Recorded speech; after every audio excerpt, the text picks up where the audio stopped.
మనుషులు కాళ్ళేసి తొక్కటంతో అది multiple fracture అయింది. అంత దారుణాలు చేస్తూ ఏమిరా నువ్వు మీ వల్ల అవుతుంది, మీ భాస్కరుడు జైలుకు పోయినాడు ఇంకా రాడు, మీకెవర్రా దిక్కు అని నానా దుర్భాషలు ఆడినారు. వాళ్ళ నాన్న పట్ల చాలా హీనంగా ప్రవర్తించినారు. అంటే అధికారం ఉంది కదానని వాళ్ళు ఇష్టం వచ్చినట్టు చేస్తే ఈ అధికారం శాశ్వతం కాదు, అధికారాలు మారుతూ ఉంటాయి. వచ్చిన తర్వాత భాస్కర్ రెడ్డి ఎంత తీవ్రంగా ఉంటాడు అన్నది అందరికీ తెలిసినటువంటి విషయమే. అప్పుడు పరిస్థితులను కూడా ఆలోచించుకోవాలా. కేసులు పెడతారు, బెయిళ్ళు వస్తాయి, తప్పు చేయనటువంటి వాళ్ళ నిర్దోషులుగా బయటకు వస్తారు ఏదో ఒక రోజున. భాస్కర్ రెడ్డి విషయంలో కూడా ఖచ్చితంగా అదే జరుగుతుంది. మీరు ఈ రకంగా దౌర్జన్యాలు చేస్తూ పోతే ప్రజల్లో వైఎస్ఆర్ కాంగ్రెస్ పార్టీ పట్ల వ్యతిరేకత వస్తుందనుకోనో, మా పార్టీ కార్యకర్తలు భయపడతారు అనుకుంటేనో మీ భ్రమ తప్ప మరొకటి కాదు. నియోజకవర్గంలో భాస్కర్ రెడ్డి లేడు, మోహిత్ రెడ్డి లేడు అని సంబరపడిపోతే ఉపయోగం లేదు. వాళ్ళు తాత్కాలికంగా మీ ప్రభుత్వం పెట్టినటువంటి దొంగ కేసుల వలన ఒకరు నిర్బంధంలో ఒకరు బయట ఉన్నారు. కానీ వైఎస్ఆర్ కాంగ్రెస్ పార్టీ మా నాయకుడు జగన్మోహన్ రెడ్డి గారి గొప్ప నాయకత్వంలో ఉంది అన్నటువంటి విషయాన్ని మర్చిపోతే అది చాలా తప్పిదం మీరు చేసుకున్నట్టు లెక్క. మౌనం భరించటం కోసమని, మౌనం భయపడటం కాదు.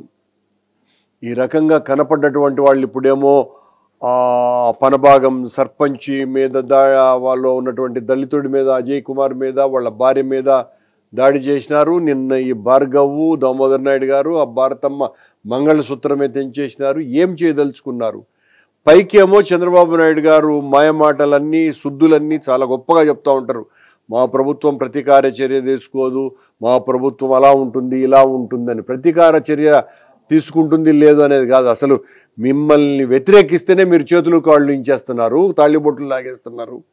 సరే, పోలీసు వాళ్ళు ఎట్లాగూ మీ ఒత్తిడికి లోని కేసులు కూడా పెట్టకపోవచ్చు, కానీ ఈ కుటుంబాల వెనక మా నాయకుడు జగన్మోహన్ రెడ్డి గారు ఉన్నారు అన్నటువంటి సంగతిని గుర్తు చేస్తున్నా.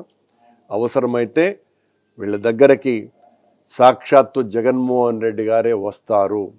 ఈ రకంగా మీరు దౌర్జన్యాలు చేసి ఎవడేం పిక్కుంటారా, మీ అంతు చూసేస్తాం, మీ కథ తేల్చేస్తాం అని అనుకుంటే నష్టం మీకే అన్నటువంటి విషయాన్ని తెలియజేస్తాం. నేనేమో కొంగరావుపల్లి సర్పంచ్ని, నా భర్త దామోదర్ నాయుడు, నా పిల్లలు వచ్చి జే భార్గవ్, జే నవీను. కానీ మేము ఇప్పుడు మూడు సంవత్సరాల నుంచి అక్కడ ఇల్లు వదిలేసి చంద్రగిరి అపార్ట్మెంట్ ఇప్పుడెక్కడ వచ్చి బాడుగులు కట్టుకోలేక నానా తంటాలు పడుతుంటే మేము అక్కడ 20-30 లక్షలు పెట్టి అక్కడ తారపోసుకొని కరెంటు మీటర్లు ఇవ్వకుండా మా ఫ్యామిలీని చాలా ఇబ్బందులకు గురి చేస్తున్నారు. మేము ఎక్కడైనా సూసైడ్ చేసుకొని చనిపోవాలని కూడా అనిపిస్తుంది. మీరందరూ దానికి దయచుంచి మాకు ఆ కరెంటు మీటర్లు ఇప్పించి మా ఇల్లుని సక్రంగా కట్టుకునేటట్టు మాకు అన్ని సహకరిస్తారని నేను ప్రభుత్వాన్ని, మన జగనన్నను కోరుకుంటాను. మనకి ఎమ్మెల్యేకి మనవి చేసుకుంటున్నాను. టీడీపీ వాళ్ళు మునిశేఖర్ నాయుడు అని అతను నా తాలిబొట్టు పెరికేసి నన్ను నానా హింసలు పెట్టి నన్ను కొట్టేదానికి వచ్చి నా తాలిబొట్టు పెరికేస్తే నువ్వే తెప్పుకునే మాట్లాడినాను. నన్ను మా మీద రాజకీయ కష్కులతోనే ఇదే విధంగా మమ్మల్ని పోయినప్పుడు అంతా టార్చర్ పెట్టి ఊర్లేకే రానివని, నీ ఇల్లుంటే కూడా నువ్వు ఊర్లోనే నడవకూడదని ఇన్ని టార్చర్లు పెట్టి మమ్మల్ని నానా హింసలు పెట్టి కొట్టేదానికి వచ్చి నా పిల్లలు నన్ను కింద వేసి కొట్టి నా పెద్ద బాబుకి వచ్చిన చేతని చెప్పుకోలతో తొక్కి చేయించేసి మమ్మల్ని అయితే నానా హింసలకు గురి చేసినారు. సర్పంచ్ గా ఉంటేనే సర్పంచ్ గా ఉంటే నువ్వు ఎవరికే సర్పంచ్ అని, నువ్వు మా ఊరిగా సర్పంచ్, నువ్వు ఎవరికైనా సర్పంచ్ ఉండొచ్చు అని నానా హింసలు పెట్టి మమ్మల్ని దౌర్జన్యం చేసి కొట్టేదానికి వచ్చి నన్నంతా కొట్టి మా బాబును ప్రాణాపాయం లేకుండా కాపాడుకొచ్చుకున్నాను హాస్పిటల్ నుంచి. గ్రామంలో విలేజ్ లోకి వెళ్ళిన దానికే కదా నేను నా బిడ్డను బాగొట్టుకుంటాను నేను ఊర్లోనే తిరగని అంటారు. ఇప్పుడు వచ్చి మా బైక్ బిరుక్కునేసినారు. మేము ఇక్కడ ట్రావెల్ తోలుకునే ఆటో ఒకటి పెట్టుకుంటే ఆటోను అక్కడే తీసుకొని బీగాలు బిరుక్కునేసినారు. మీకు ఎవరన్నా సపోర్ట్ ఉంటే తీసుకొని వెళ్ళండి దీన్ని. ఇంతవరకు ఊర్లో నుంచి మిమ్మల్ని కదలనేమో బండిని తీసుకుని మాకు పోలీసుల సహకారంతో ఏదో దయ ఉంచి మమ్మల్ని ఎస్ఐ గారు వచ్చి బయట తీసుకొచ్చారు. లేకపోతే మమ్మల్ని అక్కడే చంపేస్తుంటారు. చంపేస్తామని బెదిరించినారు. ఇది పర్యాయంలో 4 సార్లు కొట్టున్నారు. ఇప్పటికి 4వ సారి నన్ను కొట్టిండు. తలకాయలో పెట్టి మూంచి జలజాని ఆమె నిన్ను ఎదగనివరాయడా, నువ్వు వైఎస్ఆర్సీపీకి సంబంధించినోడివి. ఇక్కడ ఎవడు కాంగ్రెస్ లో పనిచేసినోడే లేదు, వైసీపీకి పనిచేసినోడే లేదు. నువ్వు ఒక్కడే ఇక్కడ 5 విలేజ్లకు 10 విలేజ్లకు నువ్వు దాదా మారి నువ్వు డిక్టేటర్ మారి ప్రవర్తిస్తున్నావు. ఇది వరలో రాజకీయ నాయకులు ఉన్నారు. నువ్వేంద్ర నీ బలమేంది అనేసి నన్ను చాలాసార్లు బెదిరించినారు. మొన్న ఎలక్షన్లో మా బాబుని వచ్చి పోలింగ్ బూత్లోనే ఏం చేసినారు, బూత్లో నుంచే రానియకుండా 5 గంటల సేపు ఆడ పెట్టుకోండి వాడిని నానా టార్చర్లు పెట్టినారు. పోలీసు వ్యవస్థ కూడానే ఉంది. పోలీసు వాళ్ళు ఏమంటారు, మేము తీసుకొస్తామయ్యా మీకెందుకు తొందర అంటారు. వాడు క్షమాపణ చెప్పి కాళ్ళు పట్టుకొని బయట వచ్చినాడు. ఏంది బూత్లో పోయింది ఏజెంట్గా ప్రవర్తించి దొంగోట్లు వేయకుండా చేసిన దానికి. ఇది ఎంతవరకు న్యాయమో అర్థం కాల. అంటే దొంగోట్లు వేసుకునేదానికి సహకరిస్తే మేమంతా వాళ్ళతో కలిసిపోయేట్టుకుంటే నేను ఎందుకు నాయకుడు? నేను జగనన్నను నమ్ముకున్నాను.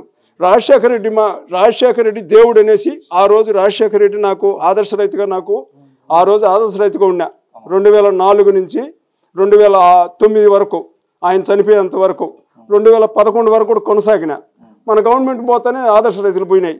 అప్పటి నుంచి నేను రాజశేఖర రెడ్డి మనిషిగా బతికిన. మళ్ళా నుంచి వచ్చి జగనన్న మనిషిగా తిరుగుతా ఉన్నాను. ఈరోజు నా భర్తని కానీ అవన్నీ సహించుకొని మేము ఊరు వదిలి బయట వచ్చినాము పోలీసుల సహకారంతో. బహిష్కరించినారు. పాలు ఇవ్వన్నారు, నీళ్ళు ఇవ్వన్నారు, కరెంట్ ఇవ్వన్నారు. ఆ స్థలమే వద్దని ఇల్లు అమ్ముకొని బయట వచ్చేసినాము. ఇప్పుడేదో బిడ్డల ఆధారంతో ఒక ఇల్లు ఉండాలని, మనకు సొంత ఊర్లో ఇల్లు ఉండాలని మేము అక్కడికి వెళ్ళిన దానికి మమ్మల్ని ఇంత టార్చర్లు పెట్టి కరెంటు మీటర్లు బిగించనివ్వకుండా కరెంటు వాళ్ళు బెదిరించి మమ్మల్ని ఇల్లు కట్టుకోనికుండా మాకు 50 లక్షలు 40 రూపాయలు ఆస్తిని నష్టం చేసి మమ్మల్ని వచ్చి ఇక్కడ బాడుగులు కట్టుకొని మమ్మల్ని ఏ పరిస్థితి లేనికుండా చేసినారు. కనీసం నేను కలెక్టర్ గారికి అర్జీ పెట్టుకున్నా ఇల్లు కట్టుకునేదానికి. కలెక్టర్ గారు కూడా ఏమంటాడంటే నువ్వు వైసీపీలోకి ఎందుకు పోయినావు అని అడుగుతాడు. కలెక్టర్ ఏంది వైసీపీలోకి ఎందుకు ఉన్నావు, నువ్వు కమ్మ సామాజిక వర్గానికి చెందినోడివి పోయి వైసీపీకి ఎందుకు పోయినావు అంటాడు. ఎస్సీ గారు ఏమంటాడు, సురేంద్ర నాయుడు నువ్వు ఈ పార్టీలో ఉంటే నీకు మీటర్ సర్వీస్ ఇప్పించేవాడిని కదా అంటే నేను పార్టీ మార్చి ఇప్పించకూడదా? నేను ఇదే అడిగిన. నాకు నచ్చిన పార్టీలో నేను ఉంటా, నాకు ఇష్టం వచ్చిన పార్టీలో నేను ఉంటా. నాకు ఆ హక్కు లేదా, నాకు ఆ స్వేచ్ఛ లేదా? నేను జగనన్న మనిషిని, నేను జగనన్న నమ్ముకున్నా. జగనన్న నాకు న్యాయం చేసినాడు. జగనన్న వల్ల నేను ఈరోజు ఈ స్థాయిలో ఉండా. చంద్రబాబు నాయుడు వల్ల ఏ రోజు కనీసం నేను వ్యవసాయం చేసుకుంటానే బతికి కనీసం కూడా నా బిడ్డలు కూడా సాక్కోలేని పరిస్థితిలో ఉంటే నా బిడ్డలకు అండ దండ అంతా రాజశేఖర రెడ్డి పుణ్యాన నా బిడ్డలు చదువుకున్నారు. నేను ఆయన మనిషిగా ఆ రోజు నుంచి మారిపోయినా. చంద్రబాబు నాయుడు వల్ల ఏ రోజు లబ్ధి పొందింది లేదు. చంద్రబాబు నాయుడు వల్ల నేను ఏ రోజు బాగుపడింది లేదు. నేను అదే సామాజిక వర్గంలో ఉంటే కూడా నాకు నచ్చలేదు. రాజశేఖర రెడ్డి అంటే మనకు ఎంతో మంచి చేసినాడని ఆ రోజు మారినా. ఆ రోజుతో కంటిన్యూ అవుతాను నేను. ఎందుకంటే జగనన్న ఇంకా ప్రేమగా చూస్తూ ఉన్నాడు కాబట్టి నేను జగనన్న మనిషిగా బతకాలనుకున్నా. జగనన్నతో నేను కొనసాగుతాను. నన్ను చంపేస్తే కూడా జగనన్నను వదిలిపోను. నన్ను చంపితే కూడా జగనన్నే, ఆయనే వస్తాడు, నా దహన క్రియలు కూడా చేస్తాడు. కాంగ్రెస్లోనే ఉంటా, మా జగనన్నతోనే ఉంటా. నా దహన క్రియలు కూడా నా జగనన్న వచ్చి నా దానం చేయాలని సరిపోతుంది. నా